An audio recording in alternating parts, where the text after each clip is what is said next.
What's good? We back. It's Boxing Clinic. Your boy CJ Goodfella. Y'all know what it is. Talking about Gary Russell, saying that within the next 6 fights, anybody from 140 to 126, 126 to 140, that's featherweight all the way to junior welterweight. That he's on his radar. He said he's gonna run through them, and y'all know what it is. It's TBC and more. Your boy CJ Goodfella, and I'll link the interview that the Boxing Voice did with him. I think they caught up with him at the Wilder fight, Ortiz fight. But at the end of the day, Gary Russell was one of the biggest disappointments in boxing. I think he might be even bigger disappointment than Adrian Broner. At least we've seen Adrian Broner actually give a legit push at trying to be great in boxing. We see him try to fight Madonna. We see him try to fight Porter. We see him fight Mikey Garcia. Gary Russell, he fought Lomachenko, fell short, came back, built himself back up, caught fire, got better. But he don't fight. He fight once a year. And I understand a hand injury may be an issue. And when he was first coming up, he was talking cash shit. He said Broner was overrated. He was talking about different fighters, and basically he don't have a lot of respect for his peers right now. He look at older fighters and stuff in that nature. He been saying that. But at the end of the day, he don't fight, period. Them hands don't move. He talk about wanting to fight Vasily Lomachenko and chase him, but he not making no efforts to fight in his own division. I understand that Lee Selby, not Lee Selby, but him too, Lee Selby, Carl Frampton, Leo Santa Cruz, Oscar Valdez is a bunch of punanis and pussies. I understand that. But at that point, it's time to move up and trying to be great and move up to super featherweight and get some things done. At the end of the day, Al Haymon gives Leo Santa Cruz more protection than any fighter out there. We've seen Carl Frampton, him, Squig, all duck, Rigo Rigondeaux, and run from another division to Abner Maris. Those are the three duck stooges of boxing. Those guys always ducking. So at the end of the day, you in a division full of ducks with promotional issues you got with different, promoters and managers. You gotta get out that division and move up and be great. This is the same guy, they have a lot of talent.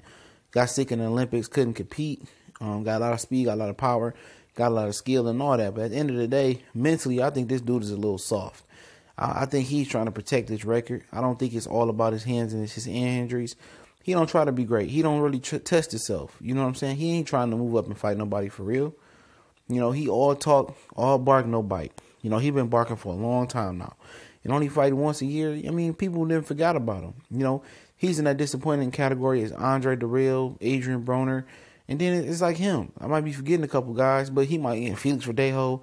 In that category of disappointments in boxing, he's in there, It's a career that hasn't lived up to the hype, that haven't lived up to expectations. The only reason that he probably not a bigger disappointment than Dirrell is the simple fact that he got a world championship belt, And, for Gary, we people tired of hearing him talking about what he can do and what he gonna do to people. Just start doing it. Start fighting 3 or 4 times a year, because you've been fighting one time a year forever. And maybe that's why people, don't really care to see you and really push to see you fight Leo Santa Cruz. They really push to fight Carl Frampton. See you push to fight those guys, because they don't see you consistently fighting. They see you once a year, once in the blue moon, and you think people just supposed to demand you and see you and fight you. He need a big fight. He need to fight Jojo Diaz, and then later this year he need to mix it up with Gervonta Tank Davis on the East Coast, probably at the MGM Harbor Bay. He from Maryland, and Davis from DC. It's a rivalry there. They need to, my bad. Gervonta Tank Davis from Baltimore, and I believe Gary's from Maryland, whatever. They need to fight and sell that. Definitely sell that. Tank is looking for a big fight. Gervonta, he needs a big fight. Like I said before, Gary needs a good fight. A big fight is a big fight. Why not do it? They got a lot of faith in Gervonta. I'm pretty sure Gary Russell got a lot of, faith in himself, and his dad and his brother got a lot of faith in him. They can leave do it at the Barclays Center and build it up. That's a good scrap. I've been talking about that last year. They need to do that, and at the end of the day, Gary Russell want people to give him that respect, and people didn't forgot about him, just like they forgot about Dre. He got to reinvent himself and come out with the Chronic 2001 somehow. And fighting Jojo Diaz is a good way to get on track.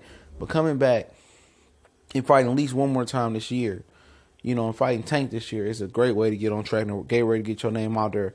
This is a guy that should be a pound for pound type of talent.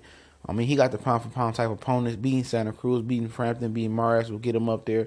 Then move it up, beating Gervonta Tank Davis, and then he wants to move up and chase Lomachenko at 35. And if you can get that rematch, I mean, shit, he up there, But he ain't pushing to be great. He said the next 6 fights he want to, push to, fight everybody from 126 to 140, which ain't gonna happen because for the next 6 fights, that's gonna be 6 years for you. You fight once a year, if that. So at the end of the day, this dude just continue to bark. Like I said, he's the top 5 most disappointing fighters in the last few years. And it was a career that failed to live up to the promise that people had, for it, and the expectations they had for Gary Russell, just due to inactivity. And it is what it is, man. People done forgot about Gary Russell, man. And that's his own fault. And it is what it is, man. It's the Boxing Clinic and more. Let me know how y'all feel about this. And I'm potentially fighting Tank. We gone.